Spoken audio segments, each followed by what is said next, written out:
Adilabad RTC బస్టాండ్లో auto డ్రైవర్ను మాటల్లో పెట్టి అతని మొబైల్ తీసుకుని ఫోన్ పే ద్వారా 17,000 నగదు తన ఖాతాకు బదిలీ చేసుకుని మోసానికి పాల్పడిన నిందితుడిని అరెస్ట్ చేసినట్లుగా డీఎస్పీ జీవన్ రెడ్డి తెలిపారు.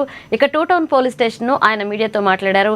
పట్టణంలోని బొక్కలగూడకు చెందిన ఆటో డ్రైవర్ మహమ్మద్ హాదీ ఈ నెల 21న ఆర్టీసీ బస్టాండ్ వద్ద ఆటో నడుపుతుండగా ఓ మహిళ ఆమె కుమారుడు కండాల గ్రామానికి వెళ్లేందుకు ఆటోను అద్దెకు తీసుకున్నారు.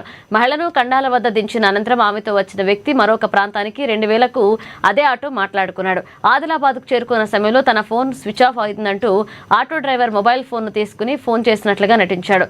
అనంతరం నిందితుడు ఆటో డ్రైవర్కు తెలియకుండా అతని ఫోన్ పేలోని 17,000 రూపాయల నగదు తన ఖాతాకు బదిలీ చేసుకున్నాడు. మరుసటి రోజు ఫోన్ పే లావాదేవీలను పరిశీలించిన ఆటో డ్రైవర్ విషయం గుర్తించి సైబర్ క్రైమ్ హెల్ప్ లైన్ కు ఫిర్యాదు చేశాడు.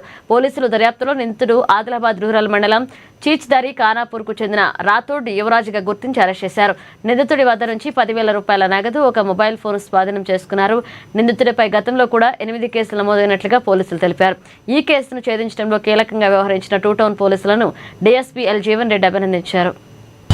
17,000 రూపాయలు ఆటోలో వ్యక్తి ఎవరైతే ఫోన్ మాట్లాడినో ఆ ఫోన్ మాట్లాడే వ్యక్తి వేరే అకౌంట్కు ట్రాన్స్ఫర్ చేసినట్టు దానిలో ఫోన్ పే ఇతన్ని గురించి సర్చ్ చేయగా ఇతను దొరకలేదు. అది ఇచ్చిన ఫిర్యాదు మేరకు భూటాన్ పిఎస్లో line number 576/26 under section 318 class 4 003 class 2 BNS కింద కేసు నమోదు చేయడం జరిగింది. ఈ కేసును ఛాలెంజింగ్గా తీసుకుని two town inspector Nagaraju, SIs Akhil, Pranay మరియు టూ టౌన్ సిబ్బంది దీనిలో సీసీ కెమెరాల ద్వారా అతని ఫోన్పే ద్వారా అక్యూజర్ను ఐడెంటిఫై చేయడం జరిగింది.